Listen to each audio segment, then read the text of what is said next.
Welcome and congratulations, Patrick. Thanks for being with us.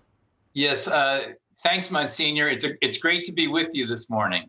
Thank you. I know I was mentioning earlier in the show, I'm a fourth degree Knight, a proud fourth degree Knight, joined because my grandfather was a Knight, and just a great tradition, a great group of people.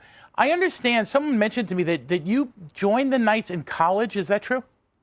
Yeah, I did. And like you, my grandfather was a Knight of Columbus. My father was a Knight of Columbus.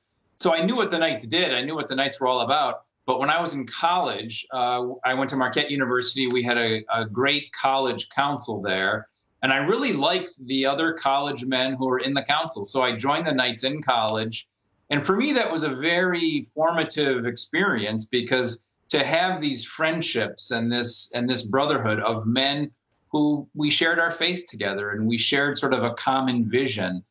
And those kind of friendships really helped me a lot in college. And I would also say this, that they've helped me, throughout the rest of my life too. Those kinds of friendships founded in our faith. I think there seems to be a trend in colleges now. A lot of younger men are joining the Knights, and we're showing spots every day that highlight so many of these young men who are joining the Knights and how their lives, like you say, have found community and found support for their Catholic faith in the midst of joining the Knights in college. Are you seeing that trend start to go up? Yeah, I think we are seeing that trend. We live in an age of isolation, so we're more connected than ever, I think, with the iPhone and all sorts of different social media.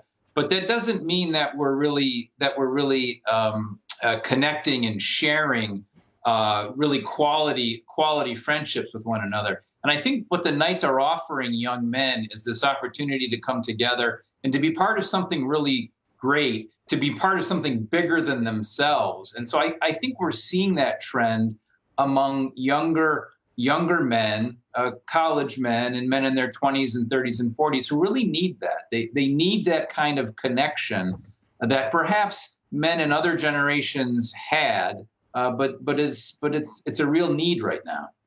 Are you seeing some things that the Knights do that you really want to enhance and continue to develop? I mean, I have spoken, I can't even begin to tell you how many communion breakfasts that I've spoken at for the Knights over the years. But those communion breakfasts have a point. First of all, to worship their God, to celebrate Jesus in the Eucharist. But secondly, to raise some money so the Knights can continue to do the great apostolic work they do in the community.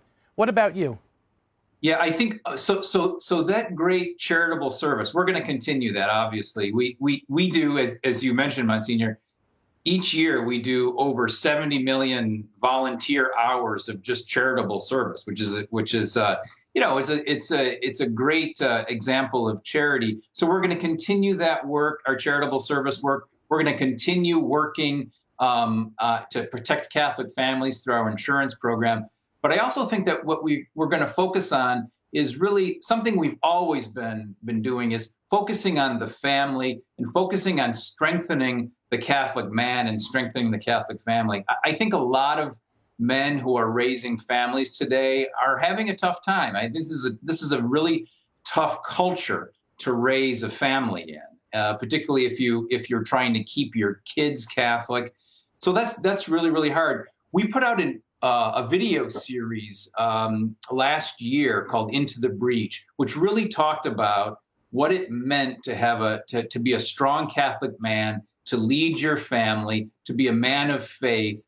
And it was very, very popular. And I think we're going to be doing more of that. We're working on a series on marriage next, which is going to show men what does it mean to have a healthy, strong Catholic marriage. So I think it's a new emphasis that we will have going forward is strengthening the Catholic man.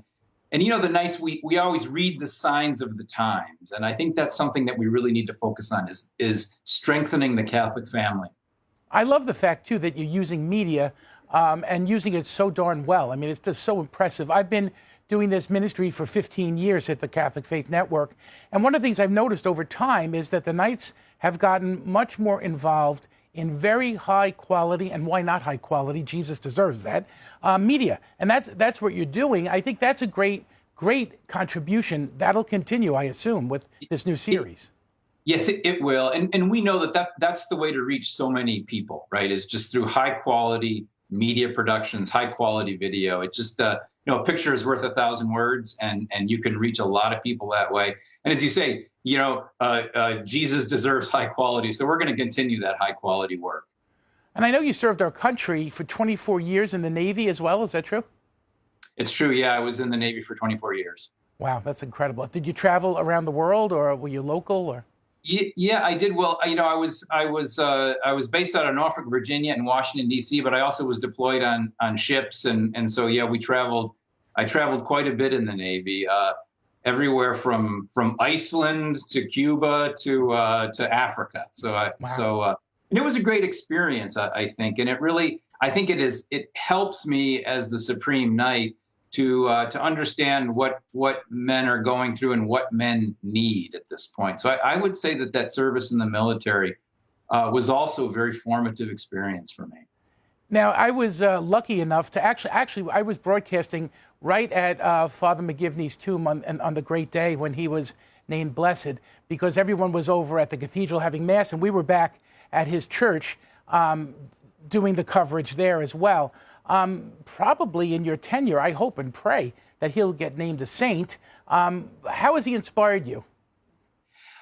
Father McGivney has inspired me, and I think he's inspired all knights to really be men for others. Father McGivney saw, in his time when he was a parish priest, he saw that the men of his parish were struggling and the families were struggling. He saw a need, and he met that need, right? So he created this organization committed to charity and unity, and he brought men together. And I think that is an inspiration for me. He was doing his ministry at a time of tremendous anti-Catholic sentiment. And I think that's something we also are experiencing in our culture. We need to be very vigilant about that, about religious freedom.